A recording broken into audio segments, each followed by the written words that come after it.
Patay ang isang lalaki matapos barilin ng kanyang kainuman sa Tondo, Maynila. At nakatutok si Von Aquino. Nagiinuman ang mga kalalakihang ito sa isang barong-barong sa tabi ng Riles sa barangay 152 Tondo, Maynila pasado alas 11 ng umaga. Naglakad paikot ang lalaking nakaitim habang tumayo rin ang isa pa.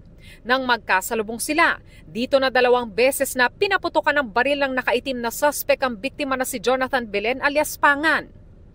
Pagkatapos ng insidente, naglakad lang ng casual ito, papalayo yung ating suspect, papalayo doon sa ating crime scene. Itong mga kasamahan niya naman na umiinom ay tsaka na tumawag ng tulong mula sa barangay at sa iba pang mga tambay doon sa lugar. Nabigla na lang ako. Meron na isang tao na umikot doon sa pinangyarihan na tinatambayan namin. Nung pag-ikot niyan, ma'am, meron na kaming narinig na putok, isa, hanggang 2. Makikita rin sa CCTV na hinalikan pa ng suspect ang isa sa mga lalaking itago natin sa pangalang Noel. Kinilala ng pulisya ang suspect bilang si Nomer Mendoza alias Buboy na naging kagrupo raw ni Noel sa Manila City Jail. Berin ako kapit berin kalugar namin. Sabi ito po na, may tao sa akin to eh. Ako saan, di mo binan, arap pa, kainin mo mga tao, patay mo, dadami mo. Tapos sa akin yan, bed na yan. Sa inisyal na investigasyon ng Manila Police District Homicide Section, 2 tama ng bala sa mukha ang tinamo ng biktima.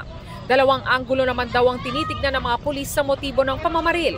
Isang patungkol sa droga, isa naman ay mukhang baka nagkapikunan habang sila ay nagiinuman po. Ayon sa MPD Homicide, 5 taon na nakulong noon ang suspect dahil sa paglabag sa Comprehensive Dangerous Drugs Act of 2002 at paglabag sa gun ban in relation to Omnibus Election Code noong January 2022. Patuloy ang pagtugis sa kanya. Tuloy-tuloy po yung ating tinatawag na backtracking ng mga CCTV footages para matuntun at maaresto po itong ating suspect. Wala namang kasalanan sa iyong kapatid ko. Hindi man lumilinya sa pagtitinda ng droga yan.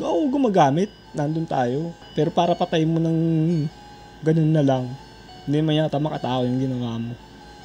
Para sa GMA Integrated News, Von Aquino, nakatutok, 24 oras.